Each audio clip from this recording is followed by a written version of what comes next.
ಇವತ್ತು ನಾನು ಹಿಟ್ಟನ್ನು ನಾದದೆ ಆಲೂಗಡ್ಡೆ ಪಲ್ಯವನ್ನು ಮಾಡದೆ ತುಂಬ ರುಚಿಯಾಗಿರುವಂಥ ಕೇವಲ 10 ನಿಮಿಷದಲ್ಲಿ ಈ ಆಲೂ ಪರೋಟನ ಮಾಡ್ಕೋಬೋದು. ಎಷ್ಟೊಂದು ಸಾಫ್ಟ್ ಆಗಿರುತ್ತೆ, ಅಷ್ಟೇ ರುಚಿಯಾಗಿರುತ್ತೆ. ನೀವು ಬೆಳಗಿನ ಬ್ರೇಕ್ಫಾಸ್ಟಿಗೆ ಅಂತಲ್ಲ, ಲಂಚ್ ಬಾಕ್ಸಿಗೂ ಸಹ ತೊಗೊಂಡೋಗ್ಬೋದು. ಕೆಲಸಕ್ಕೆ ಹೋಗೋರಿಗಂತೂ ತುಂಬ ಕ್ವಿಕ್ಕಾಗಿ ಈ ರೆಸಿಪಿನ ಮಾಡ್ಕೋಬೋದು. ಒಮ್ಮೆ ಟ್ರೈ ಮಾಡಿ ನೋಡಿ. ಎಲ್ರಿಗೂ ನಮಸ್ತೆ, ನಾನು ಸುಪ್ರೀತಾ ಶೆಟ್ಟಿ. ಇವತ್ತು ನಾನು ಆಲೂ ಪರೋಟ ಹೇಗೆ ಮಾಡೋದಂತ ತಿಳಿಸ್ಕೊಡ್ತಾ ಇದ್ದೀನಿ. ಅದಕ್ಕೆ ಮೊದಲು 2 ಕಪ್ಪಷ್ಟು ಗೋಧಿ ಹಿಟ್ಟನ್ನು ಹಾಕ್ಕೊಳ್ತಾ ಇದ್ದೀನಿ. ಗೋಧಿ ಹಿಟ್ಟು ಬದಲು ನೀವು ಮೈದಾ ಹಿಟ್ಟನ್ನು ಸಹ ಬಳಸ್ಕೋಬಹುದು. ನಂತರ ಒಂದು ಹಸಿ ಆಲೂಗಡ್ಡೆಯನ್ನು ಈ ರೀತಿ ತುರಿದ್ಬಿಟ್ಟು ಹಾಕ್ಕೊಳ್ತಾ ಇದ್ದೀನಿ. ಸಿಪ್ಪೆಯನ್ನು ತೆಗೆದು ಚೆನ್ನಾಗಿ ತೊಳೆದ್ಬಿಟ್ಟು ನಂತರ ಅದನ್ನು ತುರಿತಾ ಇದ್ದೀನಿ.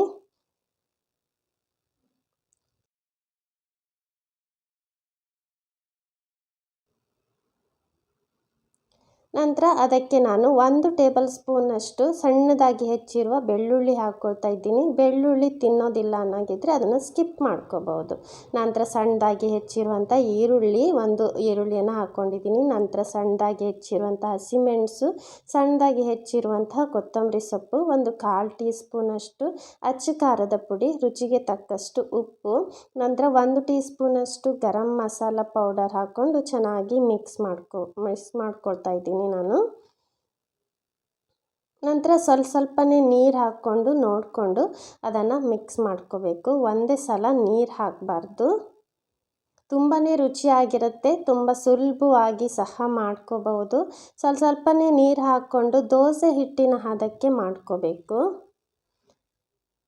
ಎಷ್ಟೊಂದು ಸುಲಭ ಅಂದರೆ ನೀವು ಹಿಟ್ಟನ್ನು ನಾದಬೇಕಂತ ಇಲ್ಲ. ತುಂಬ ಕ್ವಿಕ್ಕಾಗಿ ನಾವು ದೋಸೆ ಮಾಡುವಾಗ ಎಷ್ಟು ಟೈಮ್ ತಗೊಳ್ತೋ ಅಷ್ಟೇ ಟೈಮ್ ತಗೊಳುತ್ತೆ.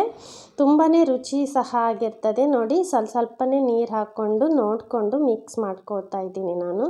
ನೋಡಿ, ಇದು ಈ ಹದದಲ್ಲಿ ಇರಬೇಕು. ನಾವು ಸೌಟಿಂದ ಈ ರೀತಿ ಹಾಕಿದಾಗ ಕರೆಕ್ಟಾಗಿ ಬರಬೇಕು. ನೋಡಿ, ಜಾಸ್ತಿ ನೀರಾಗೂ ಇಲ್ಲ, ಜಾಸ್ತಿ ಗಟ್ಟಿಯಾಗಿಲ್ಲ. ಇದು ಇನ್ಸ್ಟೆಂಟಾಗಿ ಮಾಡ್ಕೊಳ್ಳೋ ಅಂಥ ರೆಸಿಪಿ. ತುಂಬಾ ರುಚಿಯಾಗಿರುತ್ತೆ. ನೋಡಿ, ನಾನು ಕಬ್ಬಿಣದ ಕಾವಲಿಯಲ್ಲೇ ಮಾಡ್ಕೊಳ್ತಾ ಇದ್ದೀನಿ. ಅದು ಕೂಡ ನಾನ್ ಸ್ಟಿಕ್ ಬೇಕಂತ ಇಲ್ಲ. ನೋಡಿ, ಸ್ವಲ್ಪ ಎಣ್ಣೆಯನ್ನು ಸವರ್ಕೊಂಡಿದ್ದೆ. ನಂತರ ದೋಸೆ ಹಿಟ್ಟಿನ ಥರ ಹಾಕ್ಕೊಳ್ಳೋದು. ಸ್ವಲ್ಪ ತೆಳ್ಳಗೆ, ಆದಷ್ಟು ತೆಳ್ಳಗೆ ಸ್ಪ್ರೆಡ್ ಮಾಡ್ಕೊಳ್ಳಿ. ಮೀಡಿಯಮ್ ಟು ಲೋ ಫ್ಲೇಮಲ್ಲಿ ಇಟ್ಕೊಳ್ಳಿ. ಮೊದಲು ಮೀಡಿಯಮ್ ಫ್ಲೇಮಲ್ಲಿ ಇಟ್ಕೊಂಡು 1-2 ನಿಮಿಷ ಮುಚ್ಚಿಬಿಟ್ಟು ಬೇಯಿಸ್ಕೋಬೇಕು. ಮೇಲ್ಗಡೆ ಎಲ್ಲ ಚೆನ್ನಾಗಿ ಬೆಂದ ನಂತರ ಇನ್ನೊಂದು ಕಡೆ ಟರ್ನ್ ಮಾಡಿಕೊಂಡು ಹಾಗೆ 2 ಕಡೆ ಟರ್ನ್ ಮಾಡ್ಕೊಳ್ತಾ ಬೇಯಿಸ್ಕೋಬೇಕು. ಕೆಂಪು ಬಣ್ಣ ಬರೋ ತನಕ ಚೆನ್ನಾಗಿ ಅದನ್ನು ಬೇಯಿಸ್ಕೊಳ್ಳಿ. ತುಂಬಾ ರುಚಿಯಾಗಿರುತ್ತೆ. ನಾವು ಆಲೂ ಪರೋಟ, ಚಪಾತಿ ಎಲ್ಲ ಯಾವ ಥರ ಟೇಸ್ಟಿಯಾಗಿರುತ್ತೋ ಅದೇ ರುಚಿಯನ್ನು ಕೊಡುತ್ತೆ. ತುಂಬ ಕ್ವಿಕ್ಕಾಗಿ ಸಹ ಮಾಡ್ಕೋಬಹುದು. ಅದು ಮೇನ್ ಅಲ್ವಾ ನಮಗೆ. ಇವಾಗಂತೂ ಕಾಯೋದಂತೂ ಆಗಲ್ಲ. ತುಂಬ ಕ್ವಿಕ್ಕಾಗಿ ಎಲ್ಲ ಅಡುಗೆನೂ ಆಗಬೇಕು. ಹಾಗಾಗಿ ಈ ರೆಸಿಪಿನ ಒಮ್ಮೆ ಟ್ರೈ ಮಾಡಿ ನೋಡಿ. ಇದರಲ್ಲಿ ಯಾವುದೇ ಈನೋ ಪೌಡರ್ ಆಗಲಿ, ಬೇಕಿಂಗ್ ಸೋಡಾ ಆಗಲಿ ಯಾವುದೂ ಬಳಸಿಲ್ಲ. ನಾನ್ ಸ್ಟಿಕ್ ಪಾತ್ರೆನೂ ಸಹ ಬಳಸಿಲ್ಲ. ತುಂಬ ರುಚಿ ಸಹ ಇರ್ತದೆ. ಒಮ್ಮೆ ಟ್ರೈ ಮಾಡಿ ನೋಡಿ. ಗೋಧಿ ಹಿಟ್ಟಿಂದ ಮಾಡಿರುವಂಥದ್ದು, ಮೈದಾ ಹಿಟ್ಟನ್ನು ಸಹ ಬಳಸಿಲ್ಲ. ತುಂಬ ರುಚಿಯಾಗಿರುವಂಥ ಆಲೂ ಪರೋಟ ರೆಡಿ ಆಯಿತು.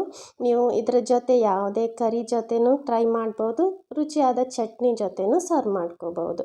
ಒಮ್ಮೆ ಟ್ರೈ ಮಾಡಿ ನೋಡಿ. ನನ್ನ ಈ ರೆಸಿಪಿ ನಿಮ್ಗೆ ಇಷ್ಟ ಆದರೆ ಪ್ಲೀಸ್ ಲೈಕ್ ಮಾಡಿ, ಶೇರ್ ಮಾಡಿ. ನನ್ನ ಯೂಟ್ಯೂಬ್ ಚಾನಲ್ನ ಸಬ್ಸ್ಕ್ರೈಬ್ ಮಾಡಿ, ನನ್ನ ಫೇಸ್ಬುಕ್ ಪೇಜನ್ನು ಫಾಲೋ ಮಾಡಿ. Thank you so much for watching.